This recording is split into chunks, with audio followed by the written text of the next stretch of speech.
6:30, you're on. All right. Welcome, everyone. Okay. Is he on? Okay. Class number 9 in our series on the planets in Hermetic Astrology. And tonight's class is Neptune. So, considering how things have gone, we've had some really interesting experiences over the last 9 weeks. I think when we hit Mars, I came down with a terrible fever. Jupiter, I don't know if we were able to complete everything in class. And We had an overabundance. we had an overrun. And then Uranus came last week, and we had about 5 minutes of sound, and then suddenly unexpected technical difficulties set in, and none of you could receive picture or sound. So tonight is Neptune. Who knows? See what happens. All right, welcome everyone. Again, my starting message is, if you have not done so already, those of you attending this course online, please go to the right hand of your screen and click on Class 9 Neptune handouts and make sure that you've printed out your handouts or that you have the PDF file in a form that you can easily bring it up on screen and watch it. We've had some issues with the graphics when we get to the chart section of the program, that they do not read as readily on screen as they do on paper. So you'll definitely want your handouts in hand, as everyone in the class has their handouts in hand. You can see I'm in shirt sleeves tonight. We've had an amazingly warm day here in Albuquerque, in a series of several days. We'll see how long that lasts. Till tomorrow. Yeah, we often get our last snow in May, so it is a nice precursor to spring. All right, we'll start as we do every week with a quote.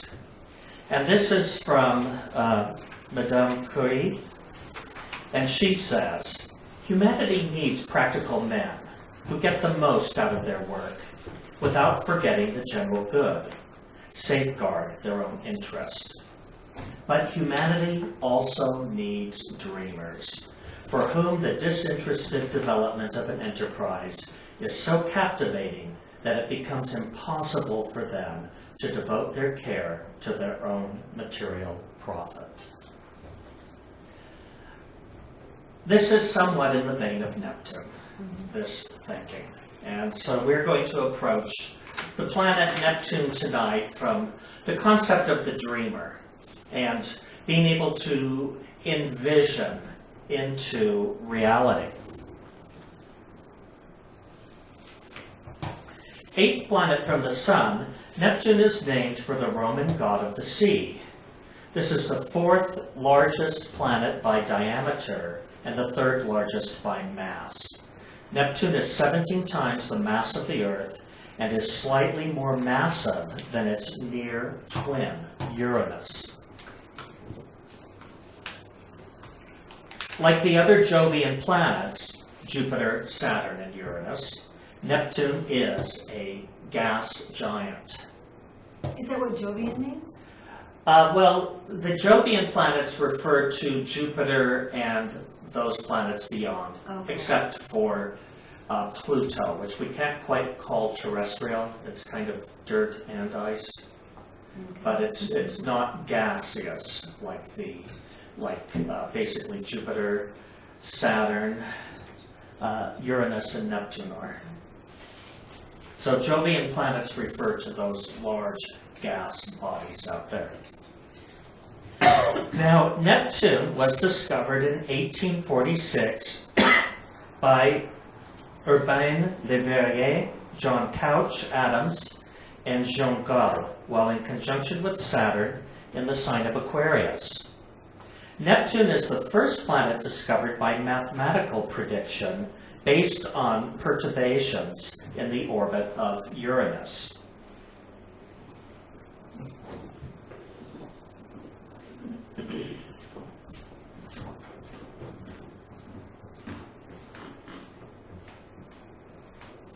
in case those of you out there don't experience perturbations on a daily basis, you probably do, but they're perturbances, basically. And what was happening in the analysis in the orbits of Uranus is there were basically anomalies that were happening, unconventional things that affected movement, distance, etc. And that's what prompted these astronomer mathematicians to look to the heavens to see if there was not another body out there which might have a gravitational pull over this other body.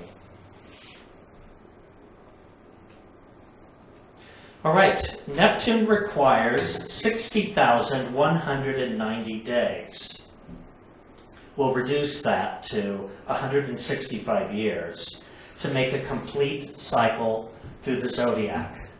This means that Neptune spends 14 years in each sign, which we'll be talking about towards the end of tonight's class.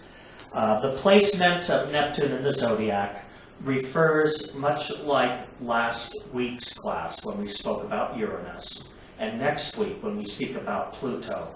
These are generational qualities. Everyone born during these 14-year periods has that sign placement. Coming from mythology, Poseidon was the god of both horses and the sea. With one strike of his trident, the contemporary symbol for the planet Neptune, Poseidon could cause earthquakes, shipwrecks, and drownings. Greek sailors would sometimes propitiate Poseidon by drowning horses as a sacrifice before heading out to sea.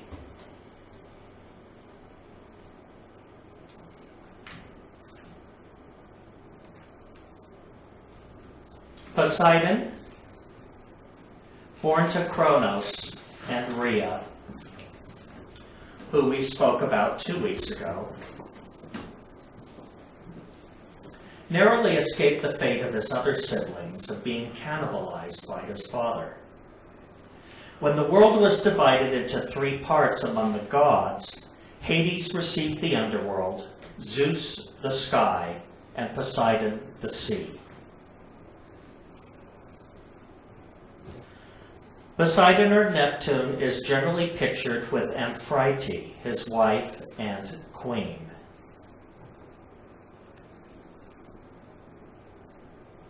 And he's almost always pictured in this chariot of thundering horses. The Egyptians had an equivalent deity who was called Yam. And as god of the sea, he placed exorbitant demands for tribute from the other deities. So quite often shipwrecks were considered to be the tribute being demanded by the sea gods. And he was eventually thwarted by the goddess Astarte. I could not find any images for Yam. Oh, I like this. Aegir is the Norse god of the sea. Very Neptunian. He lives in a hall where the beer pours itself.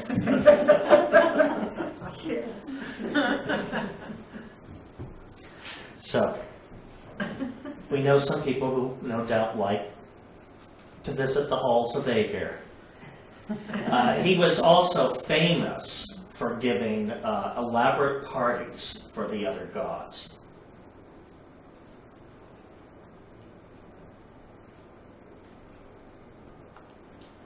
In astrology, Neptune governs what are called the utopian urges of the soul. And these are the urges that engage imagination, visionary ideals, intuitions, illusions, fantasy thinking, psychic sensitivity, and beer which pours itself. These are all the qualities of the planet Neptune. Neptune, where he falls in the chart, and we'll look at this again towards the end of the class when we view Neptune's position in each of the houses. Basically, Zane says that where Neptune falls in your chart, this is an area of your life where you are subject to illusion. I always look at this house as basically the area of your life where you need a reality check.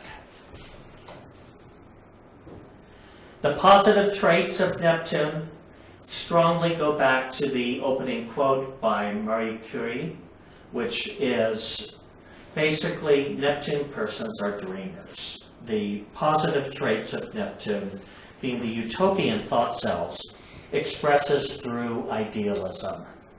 The negative traits of Neptune can be vagueness. They can be hard to pin down, hard to get exacting answers or precision from. Neptune is a neutral planet. That means that Neptune has neither innate harmony or discord, as do the benefics and malefics of astrology. Therefore, Neptune's harmony or discord is provided by the aspects he receives and whether those aspects involve Venus and Jupiter for harmony, Saturn and Mars for discord. Now, in ancient Masonry, Zane discusses the origins of Neptune's symbol. Our first long quote for the evening. Neptune is symbolized by two crescents joined by the cross of matter, which is surmounted by the circle of spirit.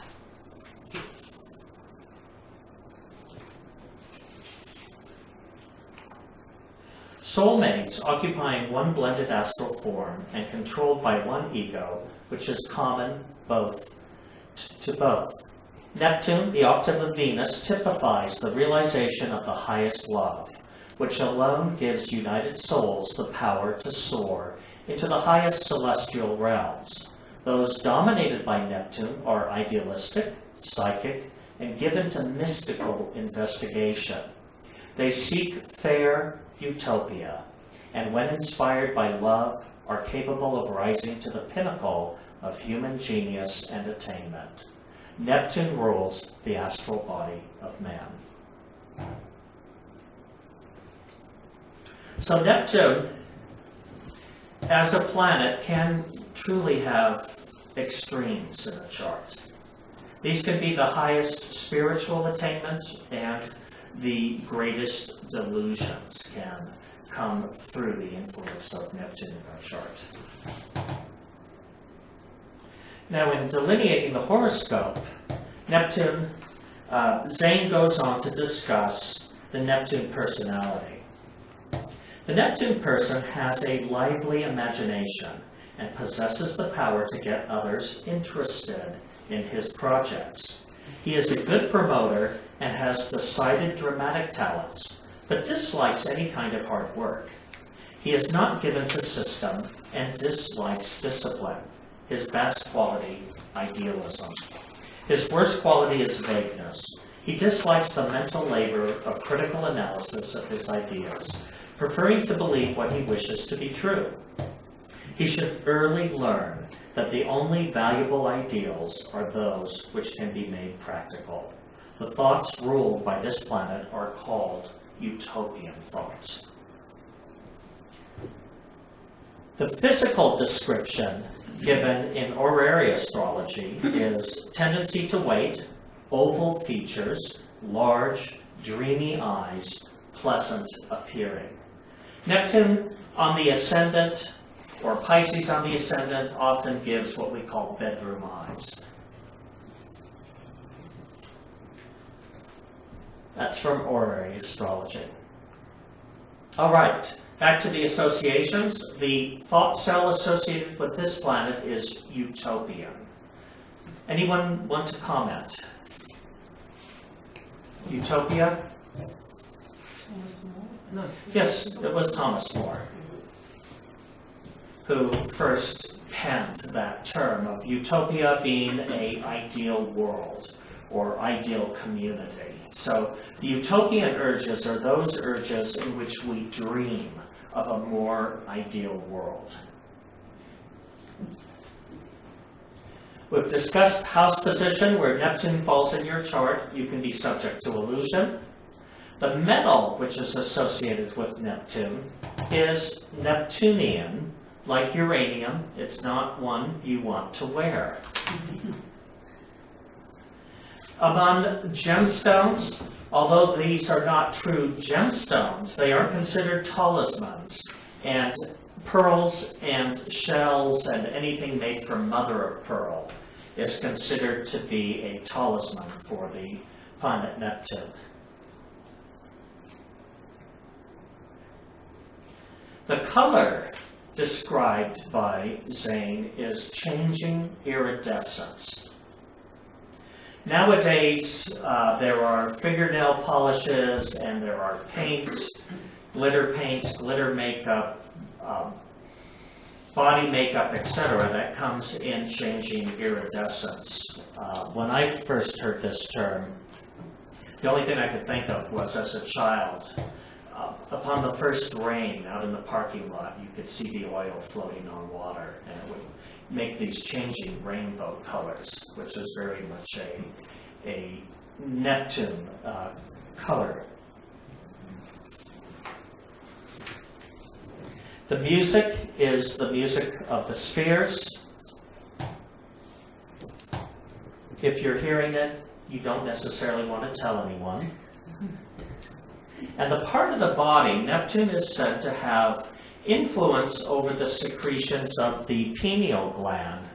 And for a long time, many occultists have held that those secretions have a degree of influence over our sensitivity and psychic sensitivity. And the pineal gland is oftentimes referred to as the third eye.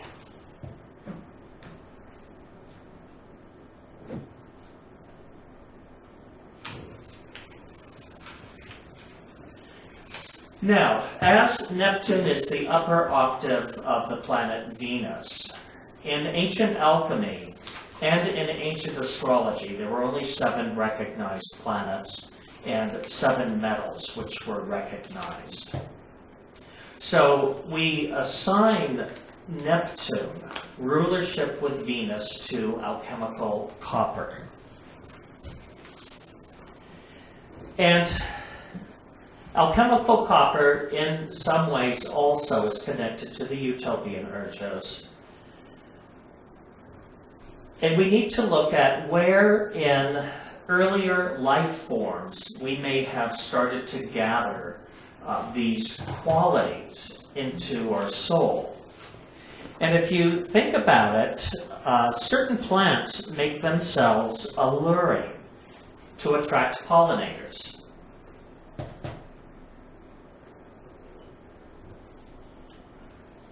I actually want to go back. Let's see.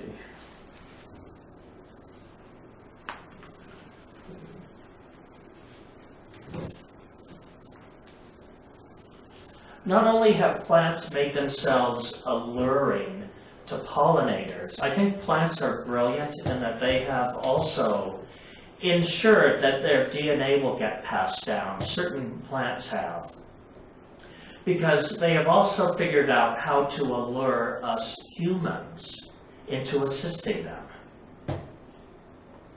Go out into your gardens and look at what plant material is not native to the region that you have decided to include in your garden. You have been duped into spreading plant DNA.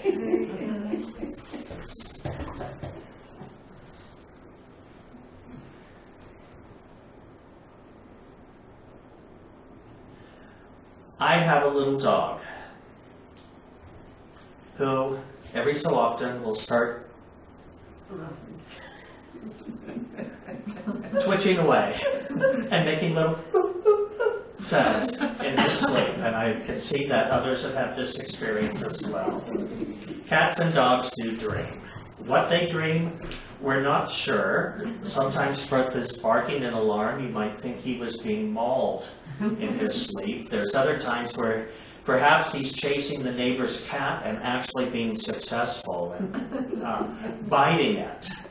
So we know that there's this place in consciousness of animals where certain things are worked out, much like they are in the physical world, only possibly worked out in a more ideal fashion, where you actually get what you want. And one of the things I've noticed every 4 years is when they interview Olympic athletes and or watch them prior to doing their performance.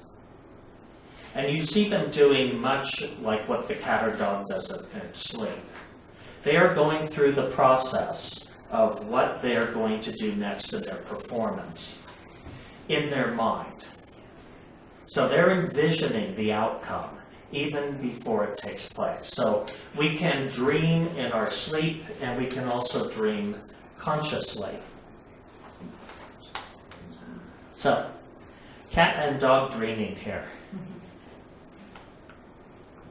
Now, humans, moving aside from the dreaming aspect of all of this, humans are the only animal to adorn themselves, to appear to be something other than what they are.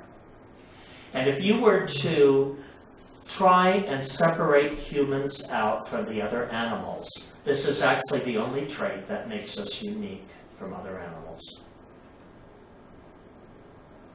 Costumes and makeup.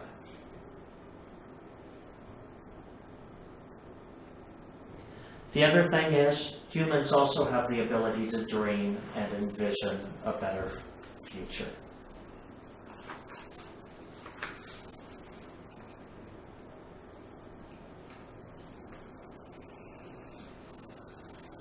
In mental alchemy, C.C. Zane says, daydreaming, idealistic visions, living in the imagination, and fantasy thinking in general attract into the life such fortune or misfortune as comes through the high expectations devoid of work, through promotion and get-rich-quick schemes, through dramatic ability, much psychic experience, and ideals which most seem impractical. Discordant thinking of this kind is responsible for much bondage of various kinds, for psychic experiences, for much disappointment in the conduct of those who have been placed on a high pedestal, for poisoning, and for a negativeness which encourages invasion by bacteria, and to the formation of moist pockets of infection, which may be quite hidden or may develop into ulcers. It often contributes to tuberculosis. What he's talking about here are thought causes and their subsequent illnesses that can develop. Things happen first in the soul before filtering down to the slower moving physical substance.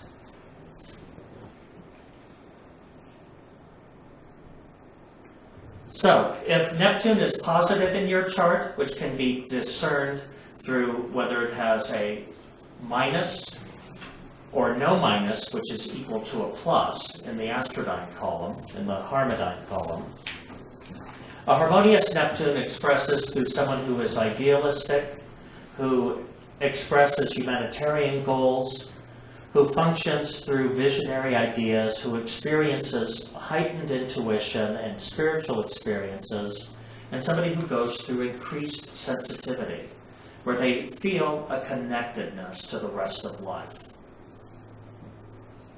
If Neptune in your chart is discordant, you are somebody who can be subject to schemes, illusions, hypersensitivity, disappointments, confusion, or vagueness. So now on to our vocabulary builders. You want to keep these words close by you, because when you're analyzing charts, there's nothing more helpful than having a wide vocabulary. So positive Neptune traits express as being aesthetic, alluring, captivating, charismatic, clairvoyant, compassionate, compelling, a creative thinker, someone who is dreamy, dramatic, empathetic, enchanting, engaging, entrancing, ethereal, exotic, fantastical, fascinating, futuristic, glamorous, idealistic, imaginative, and intuitive. One who is otherworldly, poetic, prophetic, quixotic, romantic, saintly, seductive, a seer, sensitive, spiritual, sympathetic, telepathic, theatrical, tranquil, utopian, visionary, or visual. These are all qualities of Neptune. If you respond to many of those words, chances are Neptune in your chart is harmonious. However, if you resonate with some of the following characteristics, there's a good chance that Neptune in your chart is discordant. If you are absent-minded, addicted, ambiguous, artificial, blurred, confusing, deceptive, delusional, devious, disingenuous, eerie, elusive, embellished, enigmatic, escapist, exaggerative, fantasy thinking, if you are fuzzy, hazy, histrionic, ill-defined, illogical, illusory, impractical, imprecise, inflated, insincere, irrational, larger than life, melodramatic, misleading, mysterious, nebulous, over the top, uncertain, unclear, unearthly, unfathomable, unreliable, unrealistic, or vague. Chances are Neptune is discordant in your makeup. Now, there are certain traits or occupations that can best be associated with the qualities of Neptune.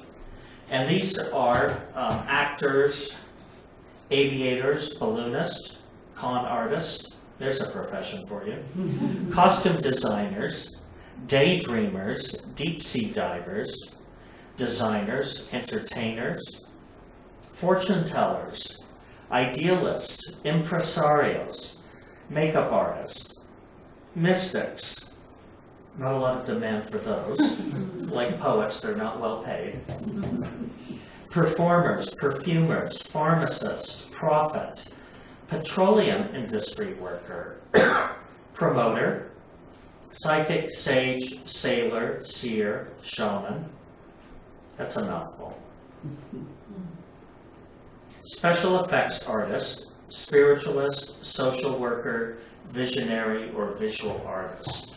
These can all come under the umbrella of Neptune.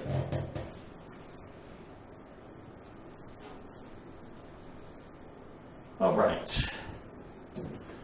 On to another lengthy quote, which comes from A Beginner's Horoscope Maker and Reader by Albert Benjamin. Feeling, extrasensory perception, and dramatic talent are expressions of the thought cells ruled by Neptune. These thought cells, which so powerfully influence the visions and the ability to bring through from the astral world consciousness of what is there apprehended. I'm going to repeat that. These thought cells, which so powerfully influence the visions and the ability to bring through from the astral world consciousness of what is there apprehended, have been organized in lower forms of life through experiences in which mental escape has been made from the harsh, restraining walls of reality. Those are doggy's dreams. Because their chief expression relates to images of conditions more perfect, they are called utopian thought sets. Aspects to Neptune affect the life through the imagination, increased sensitiveness, and schemes. To the extent the thought cells mapped by Neptune are active, is the life influenced by wishful thinking. fantasy thinking, daydreaming, apprehension, idealistic visions, living in the imagination, or by thoughts of easy wealth or promotion. It goes on. When Neptune is prominent in the birth chart, it denotes one who has a lively imagination and who possesses the power to get others interested in his projects. He is a good promoter and has decided dramatic talents, but dislikes both the system and discipline and seeks to avoid hard work. When prominent and afflicted, he fails to think things through, gives way to vagueness, and instead of critically analyzing his ideas, prefers to believe what he wishes to be true. The sooner he learns that the only valuable ideas are those which may be made practical, the more fully he will be able to realize the idealism for which he yearns.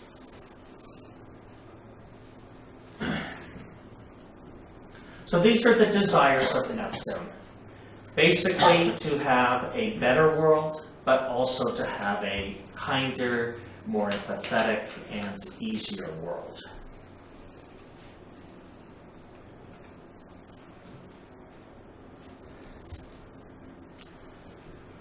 All right, dominant Neptune personality.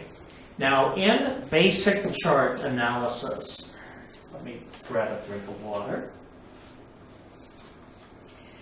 You know, I have a question about Neptune. Do you think the nature of the real world is such that it forces Neptune to kind of get balanced?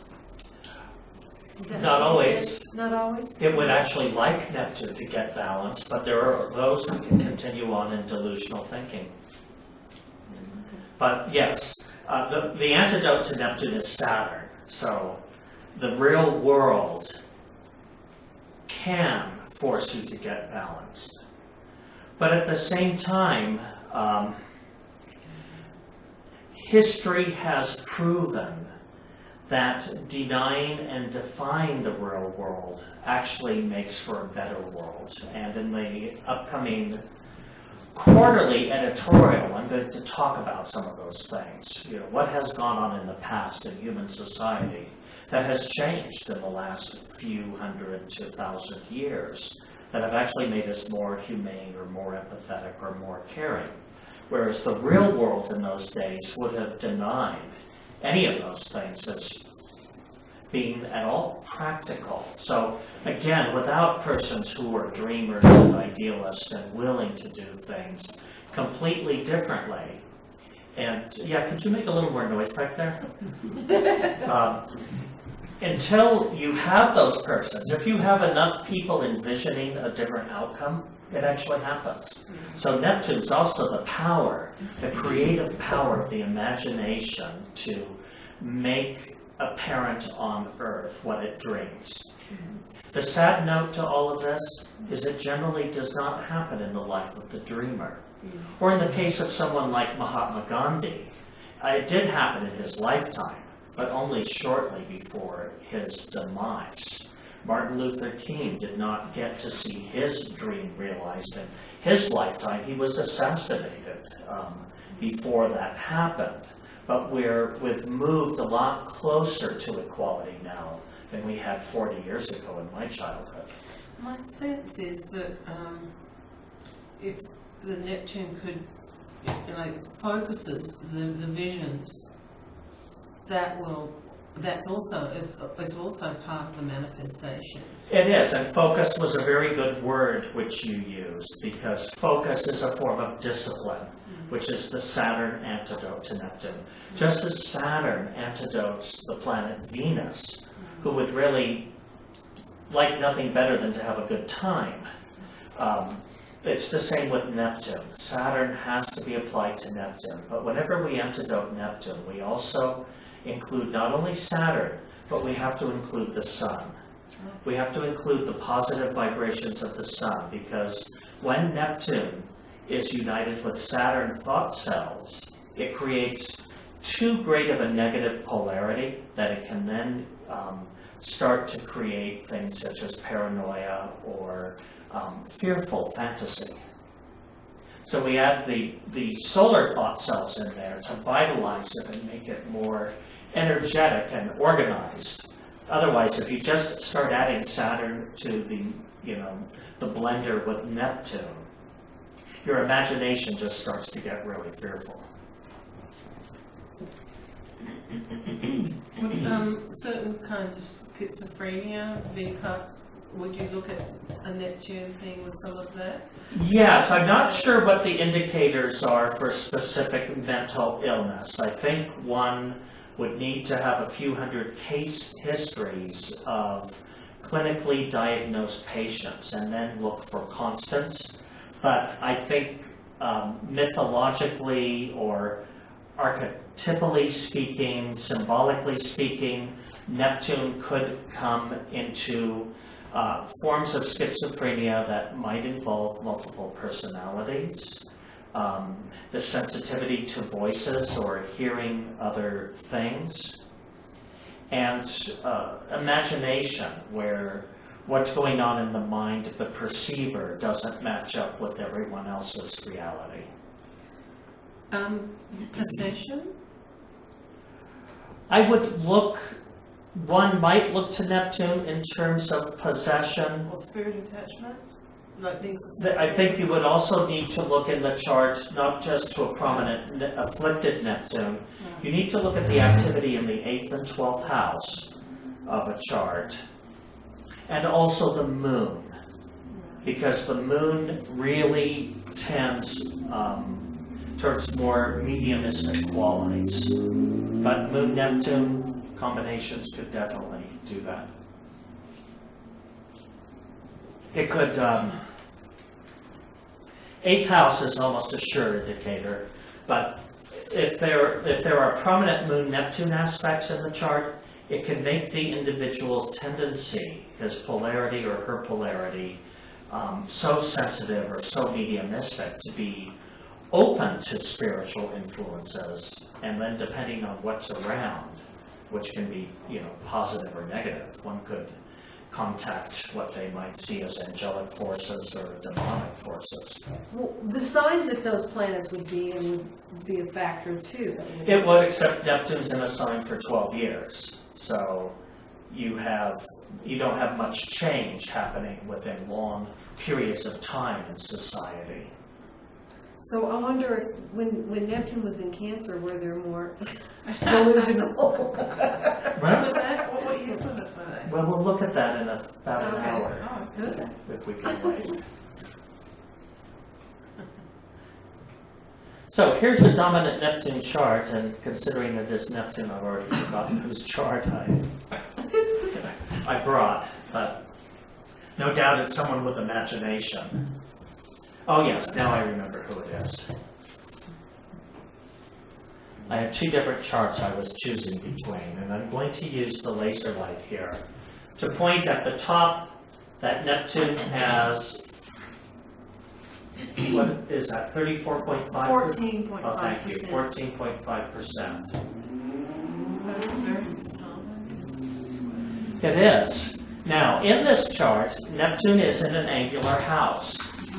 This fits in with standard astrological interpretation. Excuse me. Bless you. Sorry, sound. It's allergy time of year. Angular houses, if you remember our illustrations from earlier, angular houses are wide open doors for the astral currents from these planets to meet the Earth and to enter the Earth's atmosphere. So, this chart definitely fits in with the standard practices of astrology. Let's look for the aspects formed by Neptune in the chart. On this sheet,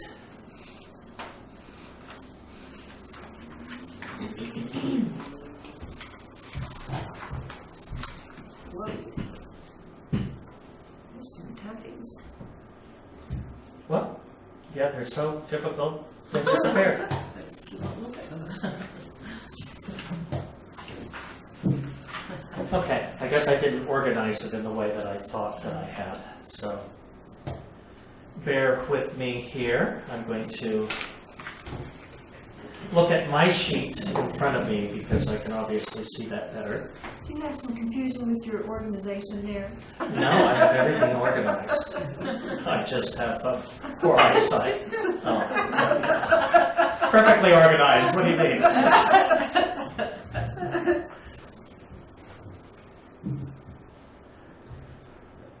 Here, that's what we were looking for.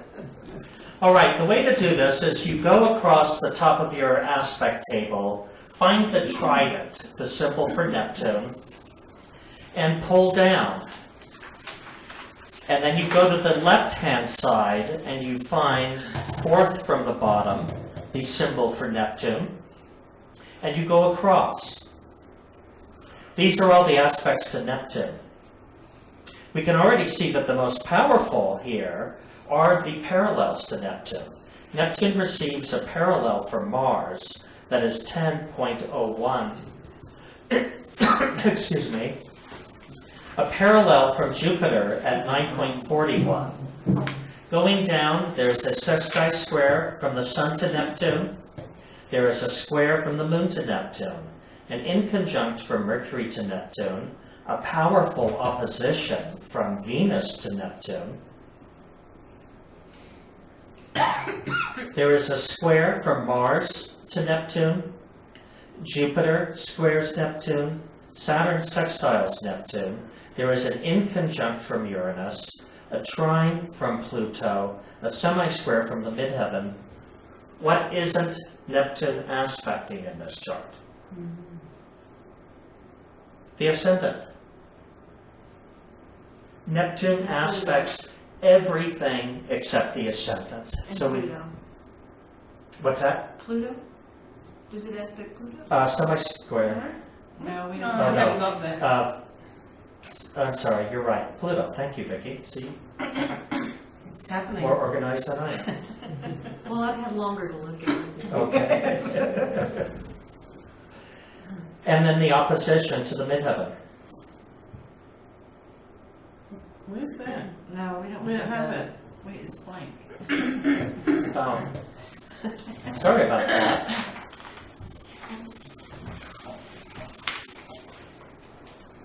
Well, if you look on your handout, it's going to be more accurate representation than what I have on the screen. No, that's what's on our handout. That's what. No, wait, That what are you handout is talking, no, it's there. Okay, let me come over. Neptune opposition. I'll show, or Vicki can show you. She will be the peer instructor at the There you table. go. But Where where is we, Neptune opposition The midheaven? of the MC. No, there's nothing there. Oh, yeah, no, there's nothing there, Kristen. Oh, do I have the wrong Neptune's chart? leaving its charms already. No. Oh, well, yes it is, I'm sorry. Right. It's right here. It's 0.5 degrees of power. Go down to the Oh, I left-hand see. side I'm and sorry. go. Yeah. Oh. Again, if it's any planet exterior to Neptune, which will be Pluto, the midheaven, or the ascendant, you have to drop down the line Oh, right. and Okay. look at it from the left-hand side. So basically, that will be, it is on the screen, I can actually see it now, it's Yeah. over here. Yeah.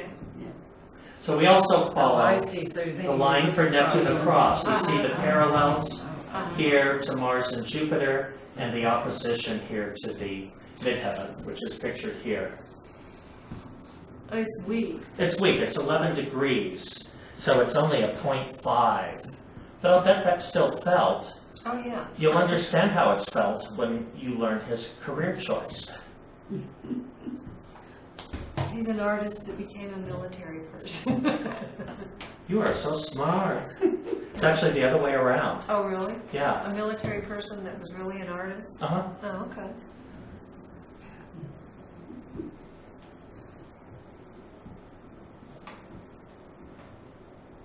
What happened?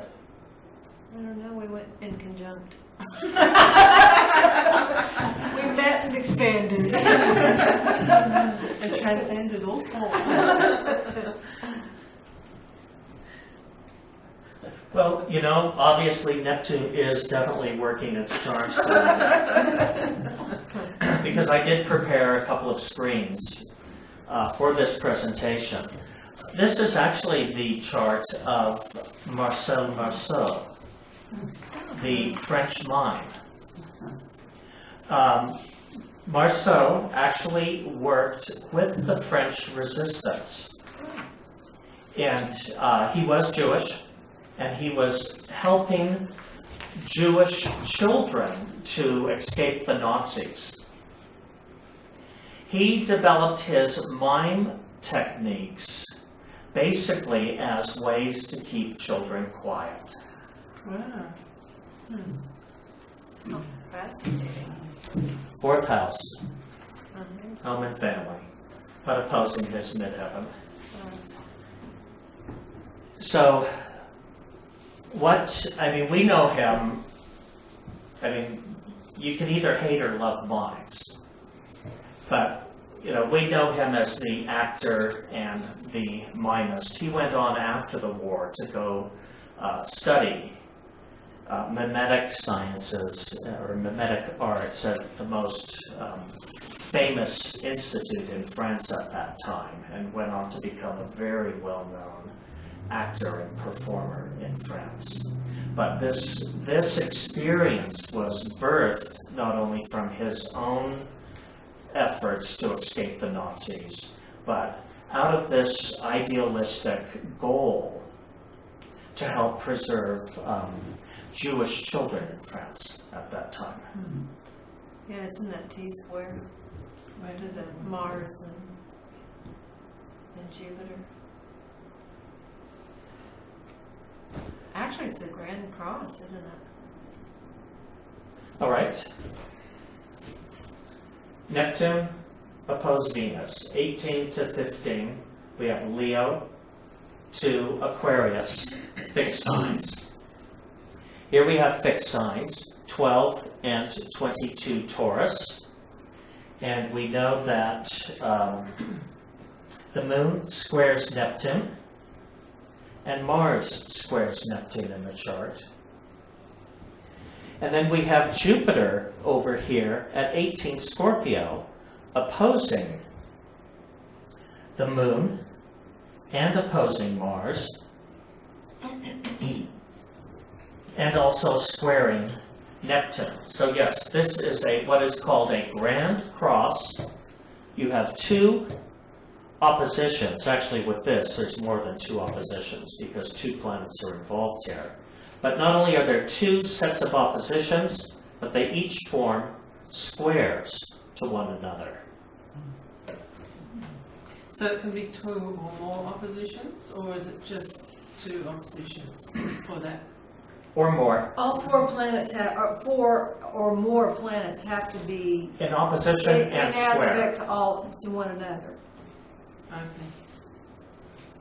But then he's got that trine between Pluto and Uranus and Mercury. I mean, I And was looking. Jupiter. Look with that Grand Cross, you'd think he was, and his moon being involved in it. I mean, he was just shut down, talk about shut down. But then he's got the trine. Well, can you imagine all those energies just sort of? It would make you feel shut down, wouldn't it? Well, you certainly would have to be quiet in Yeah. a place where making sound might get you killed. So on that level of shutting down, I think it's very important. And I think what happened is that level of shutting down forced him to take his talent through, the most amazing expression, which is how to act without words. And also, How to relay something, whether it was, the whole in the box thing or... but it also requires an enormous amount of focus and attention to do that, so that all the energies is huge, huge. So that shutdown, It was, sort of transformation of, real strength and. It would either break you or you would have to go, find some outlet for it. I would think. Yeah, and we certainly know he found an outlet for it. Yeah. I think he married 3 times. Wow. And without my notes on this, I've forgotten more of the details of his life, but you know, it really stuck out for me as being a Neptune personality. How not only the idealism of saving children's lives, but that ability to take a bad situation, turn it into an art form, and then develop tremendous career success from it.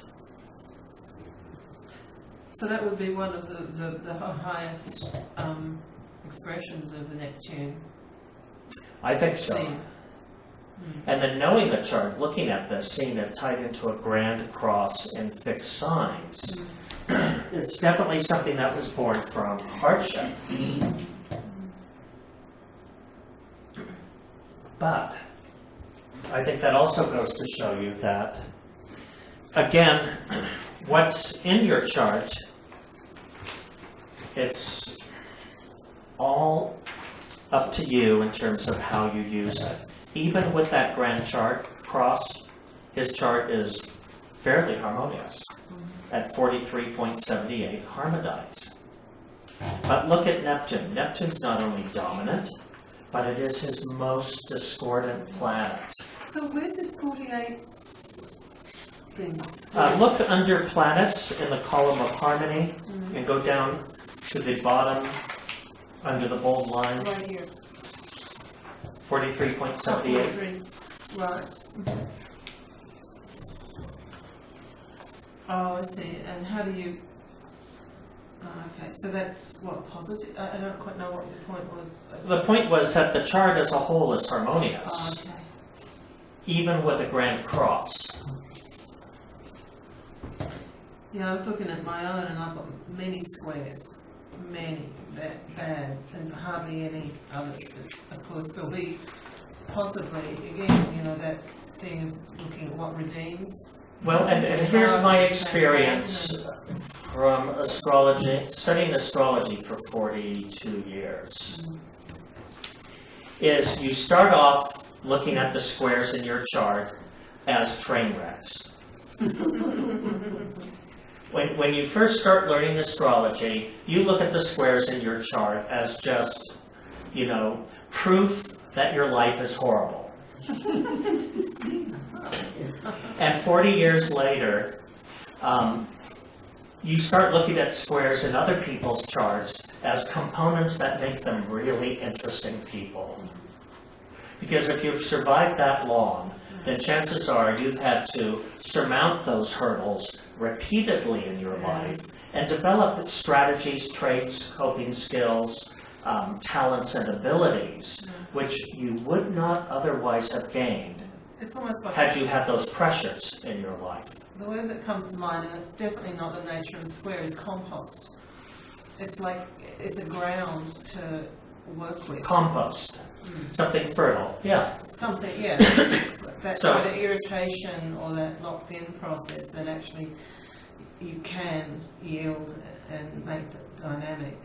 And if you look at the experience we call life as basically being, we come in the middle of the movie, basically, where life doesn't begin here nor does it end here, and all we're doing in this is gaining experiences that we take with us to some higher form, then to me the squares are the really interesting material, because if you meet your squares head on, if you cultivate an attitude that there isn't something provided for you in your life that you can't surmount, then what happens is every day is just a day about gaining greater ability and greater skill. And these are people much like the chart of the man we're looking at. This man was so talented.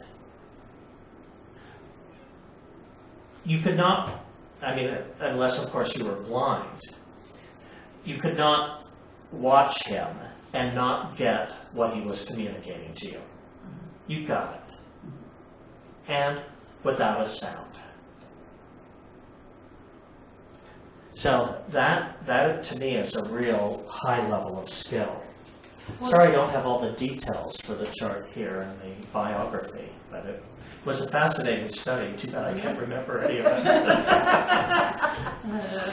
There's the Why can't you Neptune go tree for tonight.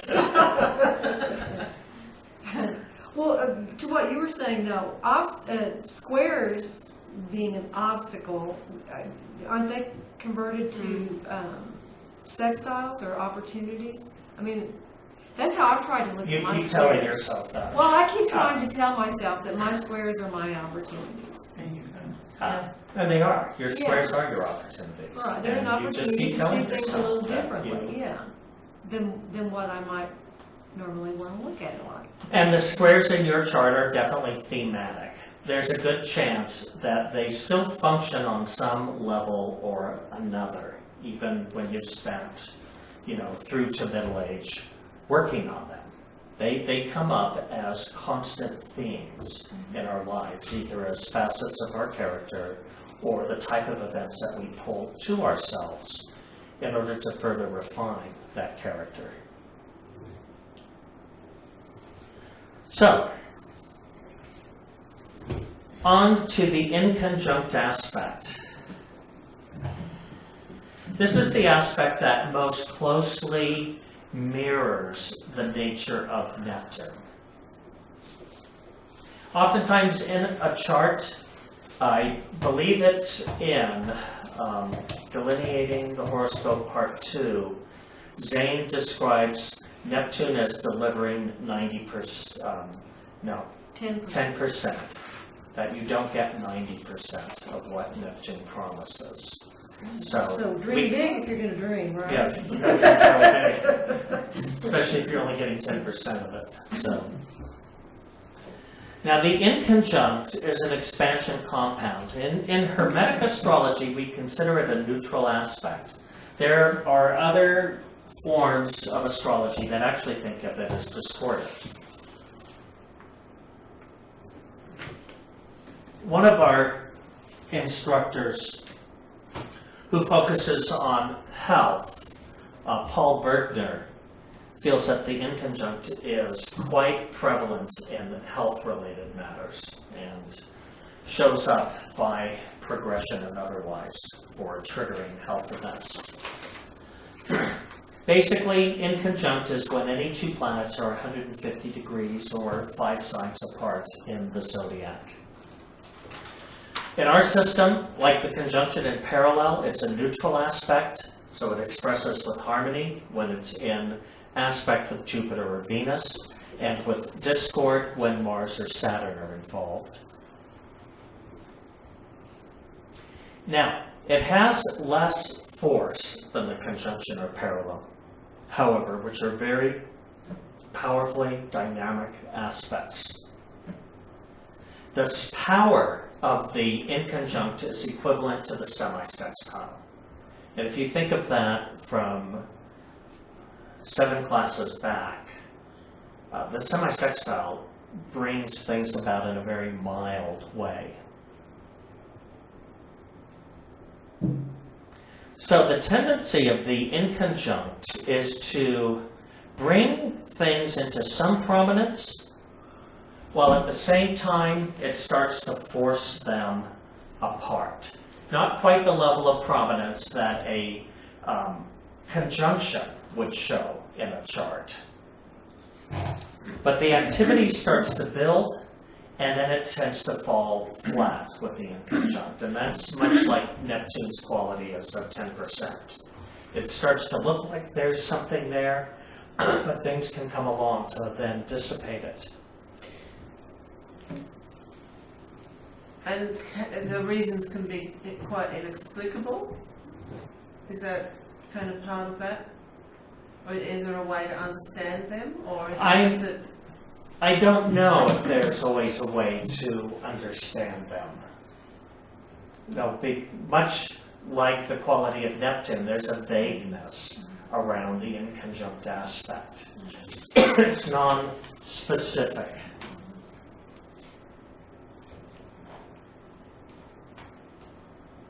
In what kind of circumstances could an inconjunct aspect be really big, really obvious, and really you're saying by nature things happen a mile away, but is there any kind of, I just don't know, way where you know, it's like something you really notice is about to happen. I mean, can it be that big and that obvious to you?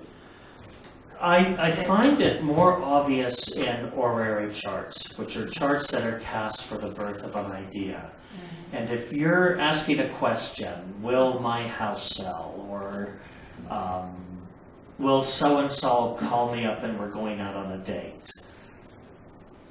What can happen with an inconjunct aspect by orrery astrology is things start to appear that they're moving in that direction, and then they fall flat and don't actually tend to transpire. With this chart, unfortunately, there are no inconjunct aspects in the chart. There's one. Oh, you found one. Good. Yeah. The Neptune Uranus. Oh, you're correct. I take that back. There it is. The inconjunct aspect looks like the side of a picnic table. And so we have Uranus, 14 Pisces, Neptune, 15 Leo. So Pisces to Aries is 1, Aries to Taurus is 2, Taurus to Gemini is 3, Gemini to Cancer is 4, Cancer to Leo is 5 signs apart, and they're just only just under 1 degree apart by aspect. So it's fairly strong for an inconjunct. You've got a planet in an angular house. So if we can start using our vocabulary with this, an inconjunct is an expansion aspect between the individualistic urges and the utopian urges.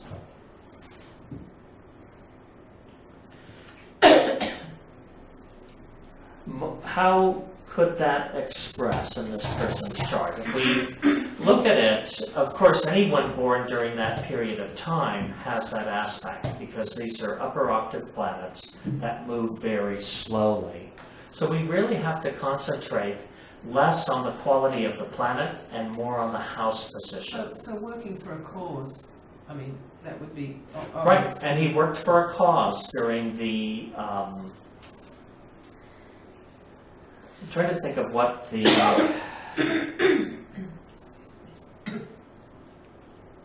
German invasion of France was called, the occupation. During the occupation, he definitely worked for a cause, and it's possible he also did afterwards, since the 11th house can represent groups, clubs, organizations, charitable causes, one's hopes and wishes.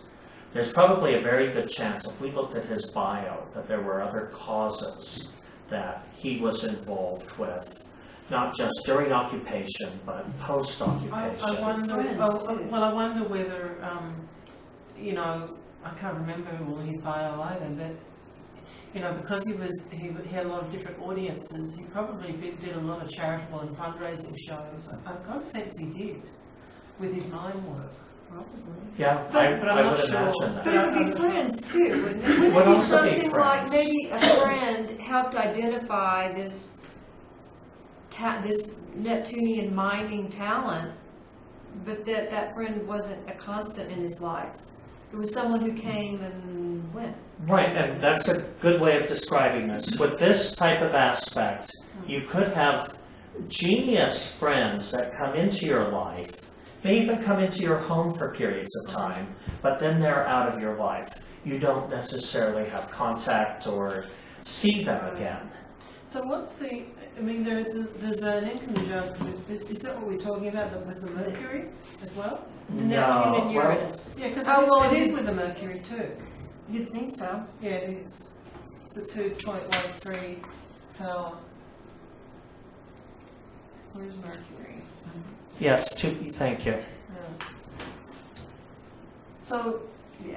what would that Here's an be? example of Neptune at work in tonight's class. Right? There were obviously aspects that I couldn't see them.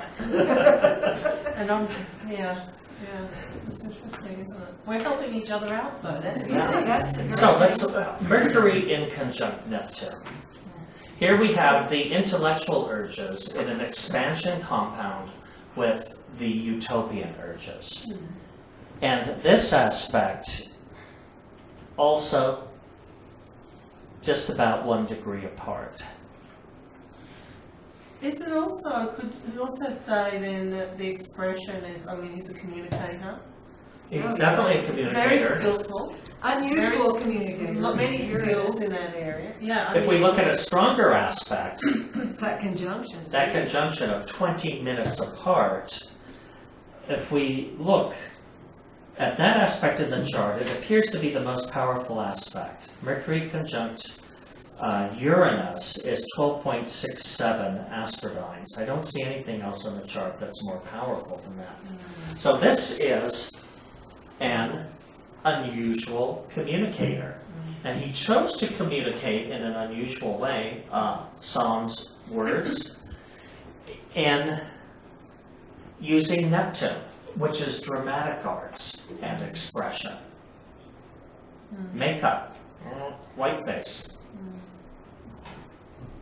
So that actually ended up expanding and working for him and sticking.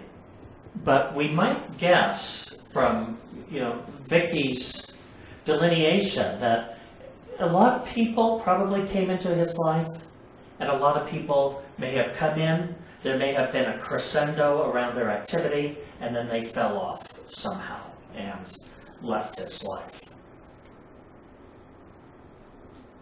So there's a lot of there's a very individual thing going on there too.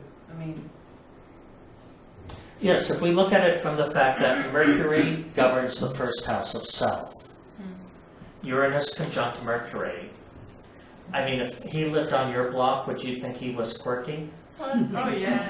Except you'd like Yeah. him because he has Venus in the 10th house. Which- So overall, which would be you'd what? think of him favorably. Right. Kindly, huh? Yeah, I mean, Yes. look at the trine between Saturn and Venus. That's his discipline for his art. 18 Libra to 18 Aquarius. That's a powerful aspect, 9.54. Plus they're in mutual reception. Venus is in Saturn's sign of Aquarius, and Saturn is in Venus's sign of Libra. So that is an incredible discipline for artistic work.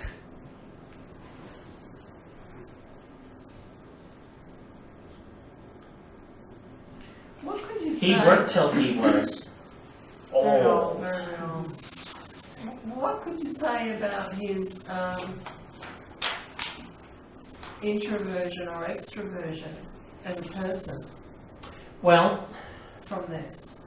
in the chart, there are different ways to look at that. One of the generalities we use when we analyze a chart is how many planets are on the eastern side of the chart, which are houses 10, 11, 12, 1, 2, and 3, which represents the east, and how many on the western side, 4, 5, 6, 7, 8, 9. Here we have 7 planets east, 3 planets west. A person with a strong eastern chart tends to have a marked influence upon their environment. The public houses in a chart are houses 8, 9, 10, and 11. We have 4 planets here. The personal houses are houses 12 through 3. We have 3 planets. And companionship houses, which are 4 through 7, we have 3 planets. So we can see that it's a pretty evenly divided chart between his having a marked influence on the environment, but there's a slight preponderance of planets in the public houses. In terms of introversion, one of the areas we generally look towards for introversion in a chart is the 12th house. But this is complicated, because if you have planets in the 12th house in conjunction with your ascendant, this makes for a very powerful personality. There are some people where you might find a pile-up in the chart of planets in the 12th and the 11th, or in the 12th and the 1st house. And I usually refer to those individuals as gregarious, shy people. They are individuals that may be by nature introspective, but that they have great either social needs or the need to express themselves, or they have a lot of personality, which others interpret as social gregariousness. So what could you say about him then? Well, which is stronger? You look at your Astrodyne report for the houses. Everyone do that right now. Let's look for the power of the 11th house and the power of the 12th house to determine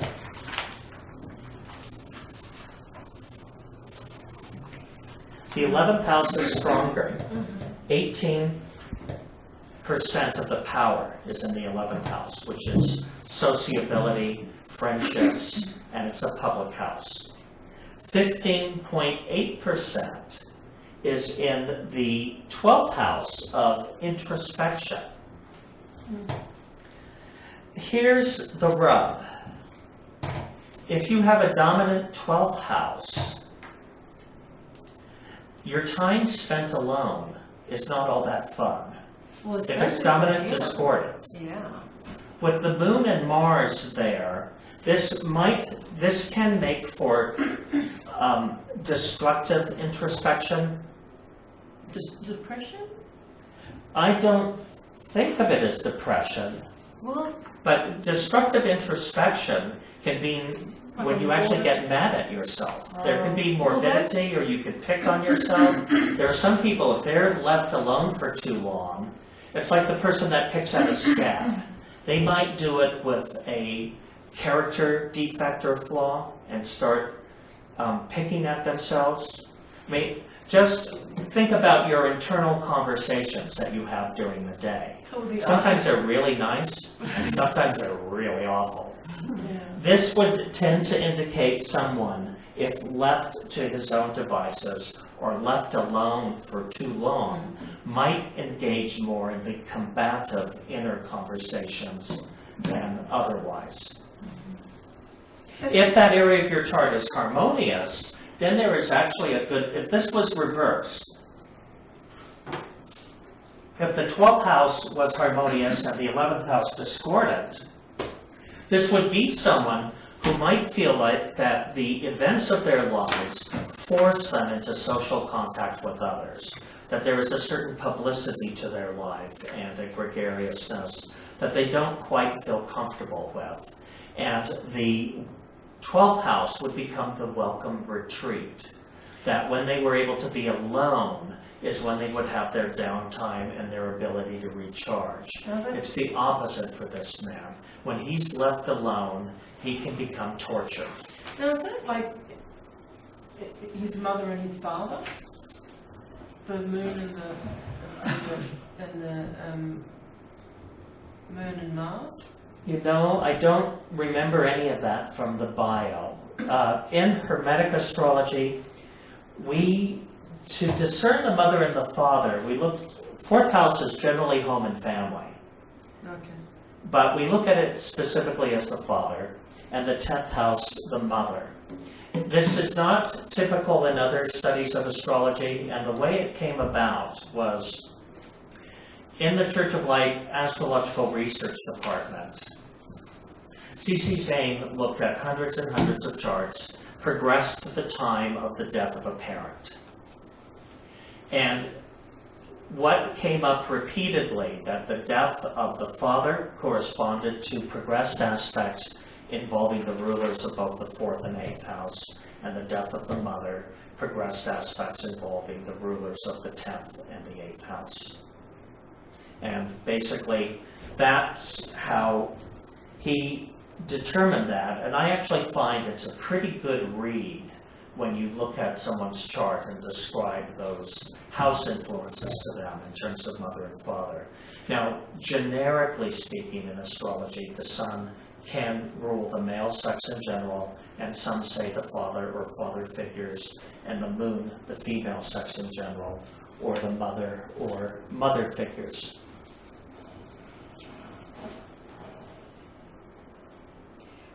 Do you think this white face was kind of a 12th house way of being in the public? but hiding Absolutely, behind it? because it's a mask. Yeah. I mean, makeup is a mask. It's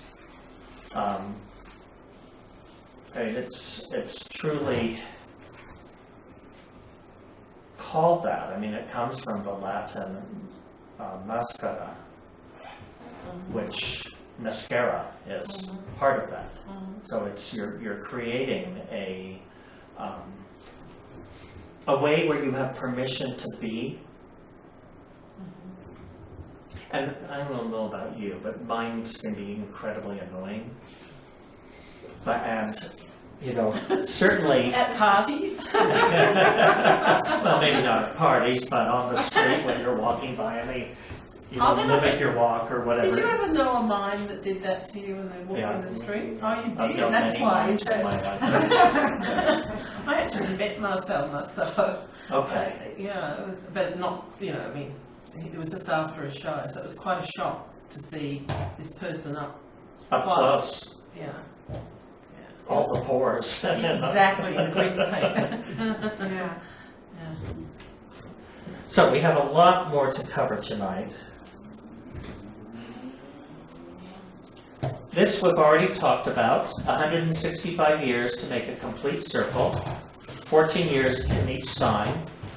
Next year, Neptune makes his first full cycle through the zodiac since his discovery.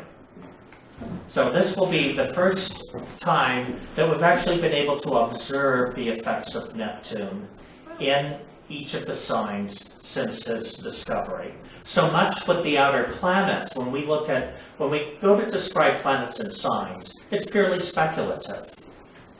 We either have to look back at history and what are historical trends, or what has been observed during the period of that planet's existence. Which, a good 70 years ago, when Benjamin was working on Horoscope Maker and Reader, Neptune had not been very far through the zodiac. With the utopian thought cells expressing from the I am attitude, idealism should be sought in promoting useful machines or appliances rather than in stressing personal ability. It's the vacuum salesman. That's scary. All right, Neptune was in Aries from 1862 to 1875, and will be there again 2025 to 2039.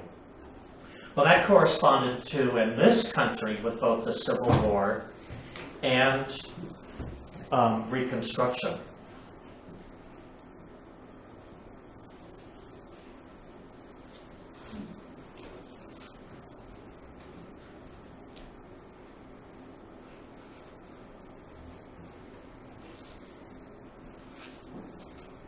Neptune and Taurus, with the utopian thought cells expressing from the I have attitude, idealism should be sought in securing freedom from want for all, rather than in acquiring a vast fortune for self.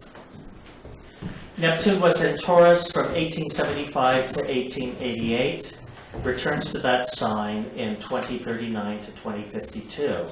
This certainly was the beginning of the rise of the robber barons in our country at that time.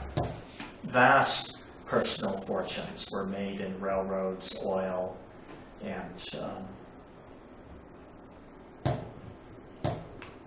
other areas, steel.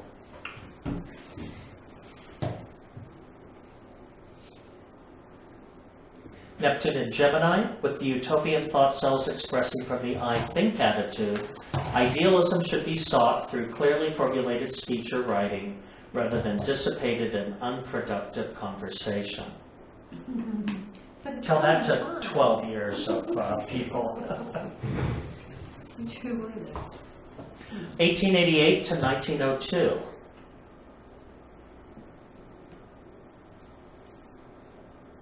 When did Samuel Langhorne Clemens write? For some reason he came to my mind. Louisa May Alcott. Huh? Louisa May Alcott. Yes. Yeah.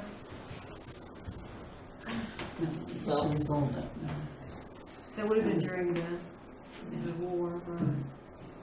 I do believe he wrote around this time, and this was also, I think, the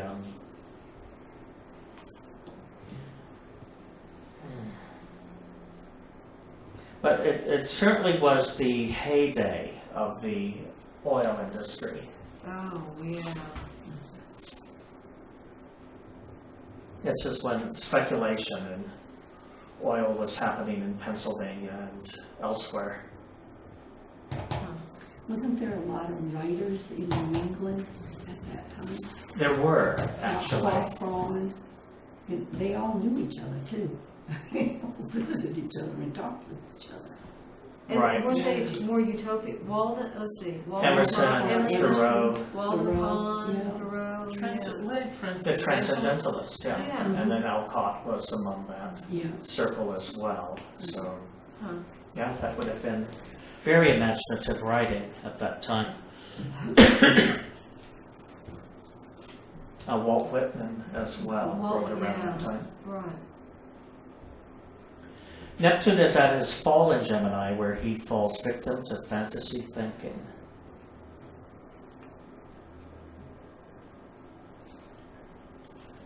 With the utopian thought cells expressing from the I feel attitude, ideals that should be sought through dramatic art or patriotism rather than in wishful thinking. I don't know. Patriotism has its dangers. I keep thinking, when was the women's movement, the vote? I think it was around the women first got the right to vote in 1918. Something like that. Was it in either Wyoming or Montana, one of those states?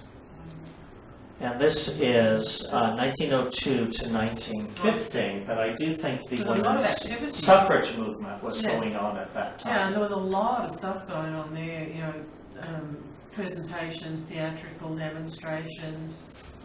Also, the effort at that time to change child labor laws was also coming very much into the foreground.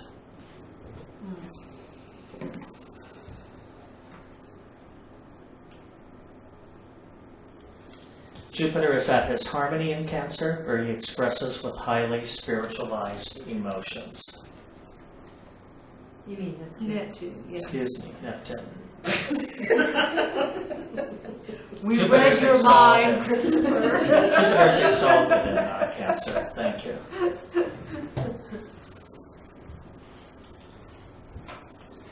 With the utopian thought cells expressing from the I will attitude, idealism should be sought through entertainment and constructive politics rather than in self-promoting display. 1915 to 1928, this was that the vaudeville? vaudeville and the talkie, not the talkie, but the silent film era.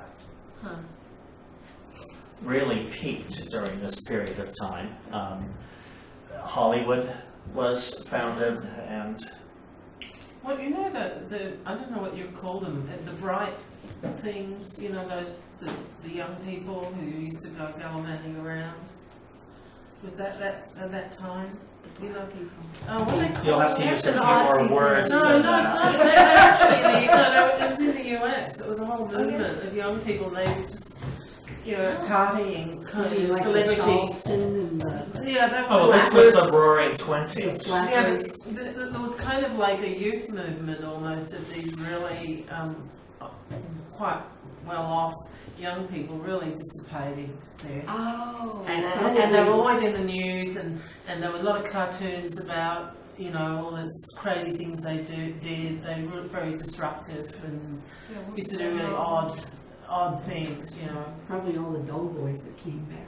But it was, no, these were kind of like not elite, they were kind of Right. rich There people, was a novel. kids. Oh, I can't remember that. It's just, Going back, certainly during this period of time, we had the Mexican Revolution and the start of the Russian Revolution, which were egalitarian social movements to create greater land base for peasants in both countries. If you look at the sign of Cancer.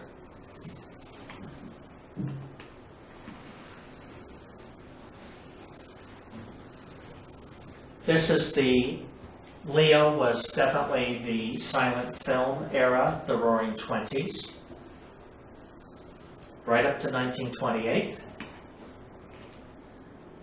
And then Neptune went into Virgo, Oh, that's a change. with the utopian thought cells expressing from the I analyze attitude. Idealism should be sought through hygiene and diet rather than through seeking to avoid hard work. 1928 to 1942, this was the Great Depression.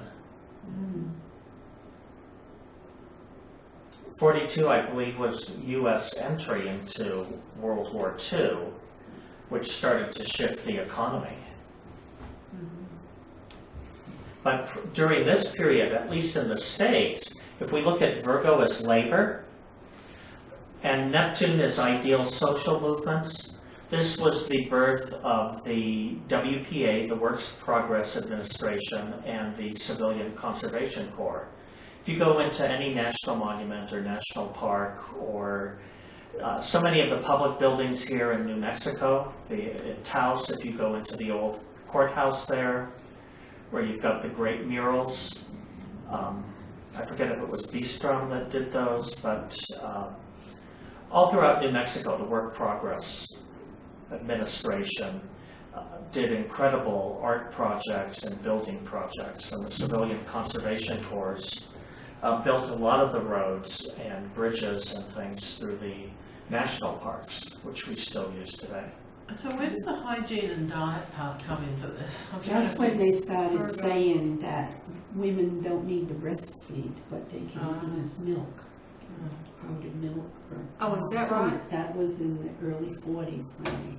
Huh. Right, there was that movement. There was the movement towards more processed foods during that period of time, and additives in foods, which really got big in the 60s. It's not exactly a positive manifestation, is it? No. No, but Neptune, again, sometimes Neptune has great ideas and then it becomes more illusory. During that period of time, the idea of starting to fortify milk and flour came about because of the high incidences of rickets and beriberi and other iodized salts for the goiters. Well, and Virgo is the sign of science too, so it was like thinking that Science you has have the an answer to everything. Yeah, exactly. Right. That was the illusion at the time. Big illusion.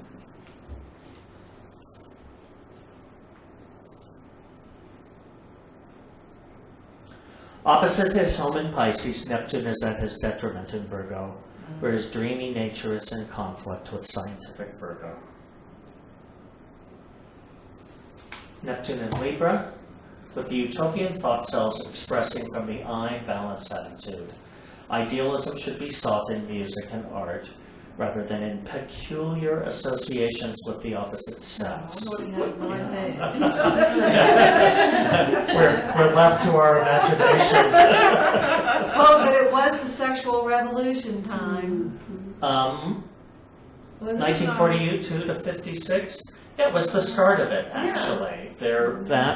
What happened? Wasn't that Master During- Johnson's? Yes. Yeah. Very good. That was the beginning of actually studying sex as a science. It was also, there was greater liberation happening at this period. I look at it as Neptune in Libra, which is equality. During the war years, minorities, both Mexican American and African American and Native American, went to fight in the war. I don't believe Native Americans received the right to vote until 1949.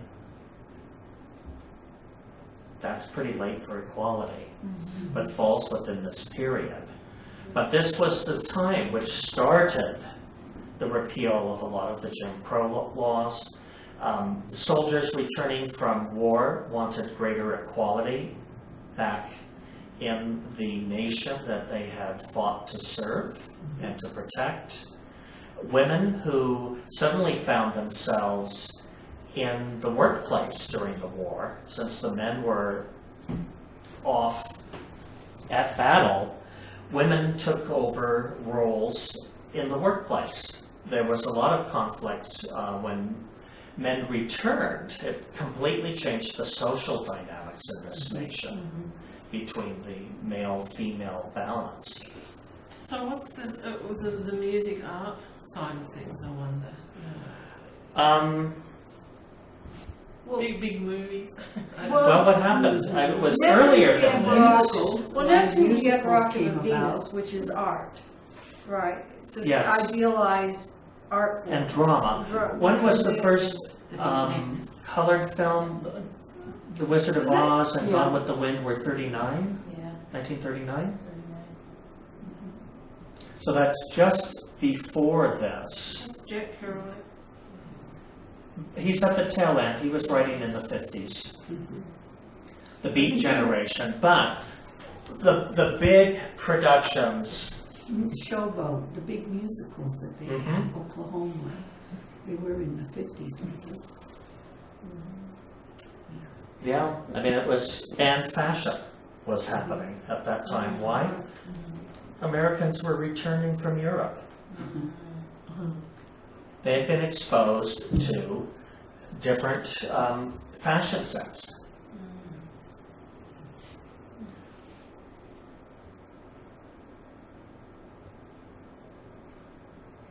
With the utopian thought cells expressing from the I desire attitude, idealism should be sought in chemical research and healing rather than in daydreaming or mediumship. Shall I do research today or daydream? 1956 to 1970. Well, that was, This was definitely the sexual revolution. And this was also, this became the prevalent use of prescription drugs. Right. Vaccines. Vaccines as well, Polio right? vaccine, oh, yeah. That came out in what, 59? something in the 50s. Yeah. Well, I used, as a kid, I remember getting polio, wasn't a vaccine, it was a sugar thing. Right, the sugar cube. And they would do that through the Saving. schools and, Mhm. and things like that, so, and that was in the, late 50s. Right. So definitely vaccines were big then. But also this, certainly, well, these were wild But you times. see, there is a thing This about was that. much of does- the beat movement and the hippie movement But this- happened during this But there period. was a healing, in a sense, in Mhm. society through that. I mean, there was the other extreme, like you say, the daydreaming and the dissipation aspect of it. But it actually had to counterbalance something, because everything was getting... And Scorpio is the sign of death. Between these years, we had 3 assassinations that really rocked our world in this country, which was the assassination of President Kennedy, then Martin Luther King, and then Bobby Kennedy. Yeah.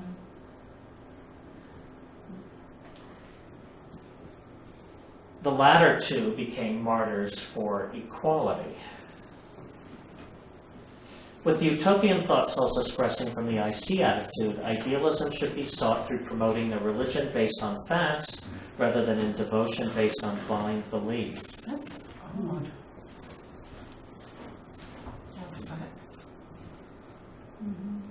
How could you do Yeah, I'm not sure that based on happened. facts? How could you have a religion based on facts? Well, you know where I think he was coming from in that, I mean, if I may try and interpret. His whole thing is you should have a religion based on observing nature. Okay. And that is also what science does. It observes nature. So I mean, I think that's probably what might be behind that. What do you think, Christopher? I would agree. I think that was the goal. But 1970 to 1984 is kind of a blur. Does anybody remember those years? Oh dear. Oh no. Formative years. Well, that's when the evangelical movement started out in Southern California, I can Okay. tell you that. Because I was living out there then. I don't know what was happening in the rest of the world. Well, But it was, and Vietnam I was ended. raising my daughter during that period of time, and she was highly influenced. Vietnam ended and Nixon got kicked out. And Yeah. Right, and then the whole moral majority and Right. the Falwell Falwell and the Falwell. evangelical movement Right. really took off That was during that scary. period of time. Yeah. And a lot of it was using the tactics and grassroots movements that were developed through the civil rights movement and applying it to religious movements and religious political movements. So what was going on So, that was yeah. based on blind belief? A lot of those religions are based on blind. That whole Right. evangelical thing that's what it's all about. So what Oh, yeah. about the ones based, that they actually made it look like it was based on facts? So there's that Neptune. Oh, I don't think they even went there. I just Oh, Well, but they, the the Bible, world they was do. created in 7 days. Yeah. Yeah, and it's Oh, very that's factual. true. And it was Yeah, only oh, seven The yeah, Bible, that's there's right. evidence. Right, Yeah. that's right. Yeah, okay. Nevertheless, mystical Neptune is at his exaltation in the philosophical sign of Sagittarius. So it's something. Well, do you suppose there, from the time that I was, in my lifetime, I've watched religion go from being a very tightly defined thing to something that's way more expansive than what I can remember as a child.